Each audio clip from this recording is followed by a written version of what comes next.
नमस्कार, मैं चंद्रशेखर अरोड़ा, प्रयागराज उत्तर प्रदेश का निवासी हूँ। मैं पिछले 20 सालों से बिजनेस मेंटर और सलाहकार के रूप में कार्य कर रहा हूँ। इस क्षेत्र में जितने भी विभाग, चाहे वो एमएसएमई हो, चाहे वो सिडबी हो, चाहे वो एनएसआईसी हो, इन सब से संबंधित मैं कार्य कर रहा हूँ। इस क्षेत्र में कई योजनाएं प्रचलन में हैं जो कि आम तौर पे जनता तक पहुंच नहीं पाती हैं।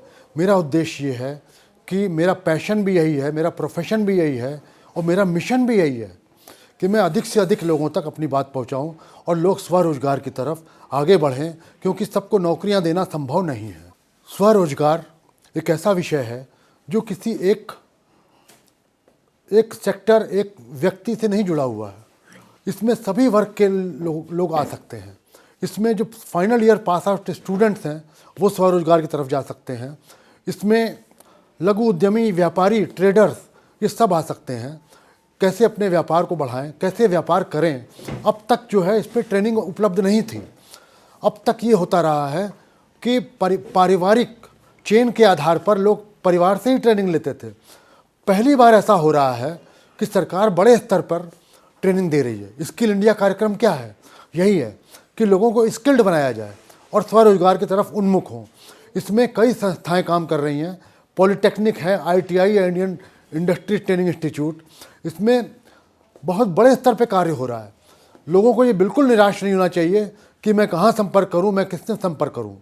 हर ज़िले में एक उद्योग विभाग होता है स्टेट गवर्नमेंट का, हर ज़िले में, पूरे ऑल ओवर इंडिया है, तो वहाँ भी संपर्क कर सकते हैं। तरह तरह की योजनाएँ विभिन्न विभाग इसको चला रहे हैं। उन सारी योजनाओं के बारे में जानकारी मैं लगातार सालों साल से दे रहा हूँ। इसमें आने वाले समय में मैं और भी जानकारियाँ आप लोगों को दूंगा, ये उम्मीद करते हुए कि आप स्वरोजगार की तरफ बढ़ेंगे। अगर नौकरी और स्वरोजगार की तुलना की जाए तो हम पाते हैं कि नौकरी में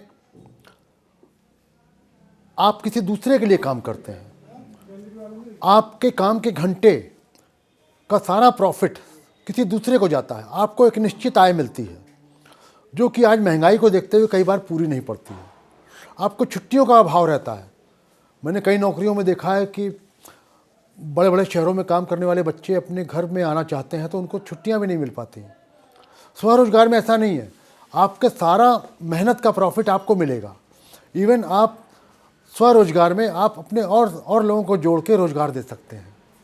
आप और लोगों को जोड़ सकते हैं। स्वरोजगार में प्रॉफिट मल्टीप्लाई होता है। आप अपनी सारी ज़रूरतें पूरी कर पाते हैं, अपने सारे खर्चों को आप पूरा कर पाते हैं। नौकरी में निश्चित आय होने की वजह से कई बार ऐसा नहीं हो पाता है। अगर स्वरोजगार की बात मैं कर रहा हूँ तो इसमें निर्माण उद्योग भी आता है, इसमें सेवा उद्योग भी आता है, इसमें ट्रेडिंग उद्योग भी आता है। ट्रेडिंग मतलब माल खरीद के बेच देना। इसमें कॉन्ट्रैक्ट भी आता है। तो अब सवाल ये है कि किस क्षेत्र में जाएं, नए उद्यमी किस क्षेत्र में जाएं। पहले तो ये देखना है कि आपका इंटरेस्ट किस में है। अब माता पिता ये चाहते हैं कि आप डॉक्टर बने, लेकिन आपकी इच्छा है कि आप इंटीरियर डेकोरेशन का काम देखें। तो इंटीरियर डेकोरेशन अब तक, कुछ समय पहले तक ये कोई प्रचलित प्रोफेशन नहीं था, अब हो गया है। अब इसके तरह तरह के डिपार्टमेंट, तरह तरह की संस्थाएं, सरकारी और गैर सरकारी दोनों संस्थाएं इसमें ट्रेनिंग दे रही हैं। अब देखा देखी व्यापार करना और दूसरों को देखा देखी व्यापार करना ये कभी सफल नहीं हो सकता। तो सबसे पहले ये देखना है कि एक उद्यमी का, एक नए बच्चे का या एक पुराने चलते हुए उद्यमी का इंटरेस्ट किस में है। इसके अलावा ऐसा व्यवसाय कभी ना पकड़ें जिसमें कि ऑलरेडी चाइना से या किसी दूसरे देश से व्यापार हो रहा है। अब उदाहरण के लिए इलेक्ट्रॉनिक गुड्स देख लीजिए आप। इलेक्ट्रॉनिक गुड्स चाइना से काफ़ी अधिक माल आ रहा है। तो अगर आप यहाँ कोई इलेक्ट्रॉनिक गुड्स का व्यापार करेंगे तो उस कॉस्ट पे आप बना ही नहीं पाएंगे। तो ये सब बातों को ध्यान देते हुए आपको ऐसा व्यवसाय चुनना है जो कि जिसका कि रॉ मटेरियल उपलब्ध हो, जिसकी कि मार्केटिंग उपलब्ध हो, जिसमें आपको इंटरेस्ट हो। ये सारी चीज़ों को देखते हुए आप अगर व्यवसाय चुनेंगे तो सफलता निश्चित है। आमतौर पे पूंजी की दिक्कत आती है। इसका भी मैं आगे चल के मैं विस्तृत रूप में बताऊंगा कि पूंजी कैसे उपलब्ध होगी, कैसे पूंजी का अकाउंटिंग करनी है, कैसे पूंजी का संयोजन करना है, कैसे बैंकों से ऋण मिलेगा, मार्केटिंग की क्या क्या सुविधाएं हैं, सरकार की कई मार्केटिंग की सुविधाएं हैं। तो इन सारी चीज़ों को आगे चल के इसमें बताया जाएगा।